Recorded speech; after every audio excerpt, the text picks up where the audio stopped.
Budget set में बदलाव कब होता है? इसे हम एक एग्जाम्पल से देखते हैं। पहले हमें क्वेश्चन को समझना पड़ेगा कि क्वेश्चन में पूछा क्या गया है। बजट सेट क्या होता है, जैसे इस पर एक ये पॉइंट है और इस पॉइंट से हमने ये लाइन खींची, तो इसका अर्थ ये है कि उसके पास जो धनराशि है, बजट है उसका, उससे वह आम की ओ से लेकर एम तक मात्रा खरीद सकता है और केले की ओ से लेकर एन तक मात्रा खरीद सकता है। ये एक संयोग हो गया। इस लाइन पर ऐसे कई संयोग होंगे और उन्हें हम क्या कहेंगे? Budget set. अब इस बजट सेट में कब बदलाव होगा? जब ये बजट लाइन में बदलाव होगा। अब ये बजट लाइन में बदलाव कब होगा? जब किसी व्यक्ति की आय में कमी आती है। जैसे मान लीजिए आपके पास 10 रुपये थे और आपके पास अब 8 रुपये बचे हैं, तो इसका अर्थ है कि अब आप इतनी वस्तु नहीं खरीद पाएंगे, आप इससे कम वस्तु खरीद पाएंगे। जैसे मान लीजिए ये पॉइंट हुआ, यानी अब आप ए मात्रा खरीद पाएंगे आम की और ओ बी मात्रा खरीद पाएंगे केले की। यानी जब व्यक्ति की आय में कमी होती है तो बजट लाइन नीचे की ओर शिफ्ट हो जाती है। अब लेकिन एग्ज़ाम में जब ऑब्जेक्टिव में आता है तो वो नीचे की ओर नहीं आएगा, क्योंकि एनसीईआरटी में जो शब्दावली यूज़ की गई है वही आएगा। तो आय में कमी होने पर बजट लाइन कहाँ शिफ्ट होती है?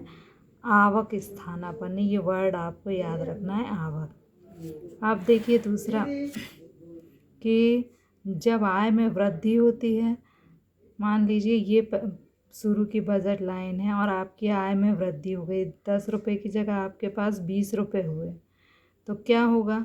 ये बजट लाइन ऊपर चली जाएगी। अब आप और अच्छी वस्तुओं का उपभोग करना शुरू कर देंगे, और ज़्यादा वस्तुओं का उपभोग करना शुरू कर देंगे। तो ये हम ऊपर नहीं कहेंगे, हम क्या वर्ड का यूज़ करेंगे? जावक। कि आय में वृद्धि होने पर बजट लाइन जो है वो जावक शिफ्ट हो जाती है। चलिए अब एक और एग्जाम्पल देखते हैं, बजट लाइन शिफ्ट होने का क्या कारण हो सकता है।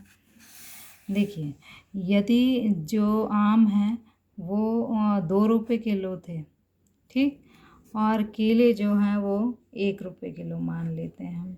आम 2 रुपये किलो और केले 1 रुपये किलो हैं। अगर कीमत में वृद्धि होती है, यदि मान लीजिए कि कीमत में वृद्धि होती है, तो क्या होगा? आप कम आम खरीद पाएंगे या कम केले खरीद पाएंगे, तो ये जो बजट लाइन है वो नीचे की ओर शिफ्ट हो जाएगी। तो इसके लिए क्या वर्ड यूज़ होगा? प्रवण।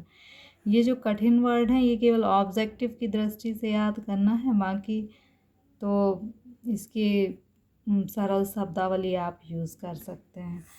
फिर यदि मान लीजिए कीमत में कमी आती है, वस्तुओं की कीमत में कमी आती है, ये आपकी पहली लाइन है। कीमत में कमी आती है तो उसका अर्थ क्या है कि अब आप अधिक वस्तु खरीद पाएंगे, आम भी अधिक खरीद पाएंगे और केले भी अधिक खरीद पाएंगे।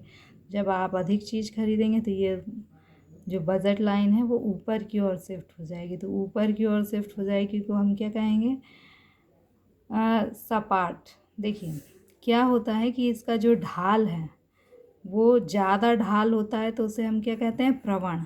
कि बजट लाइन का ढाल कैसा हो जाएगा? अधिक प्रवण हो जाएगा। और यहाँ पर ऊपर की ओर शिफ्ट हो जाएगी तो बजट लाइन का ढाल कैसा हो जाएगा? सपाट हो जाएगा। मतलब ये और ऊपर होती जाएगी तो एकदम सीधी हो जाएगी, तो बजट लाइन एकदम सपाट हो जाएगी। ये तो हुई समझने की बात। अब लिखना क्या है वो ये देखिए कि बजट लाइन में बदलाव कब होता है? जब दोनों में से किसी वस्तु की कीमत, हमने अभी देखा था कि कीमत और उपभोक्ता की आय बदलती है। यदि वस्तु की कीमत बदलती है या उपभोक्ता की आय बदलती है तो बजट सेट में बदलाव हो जाता है। Okay, thank you.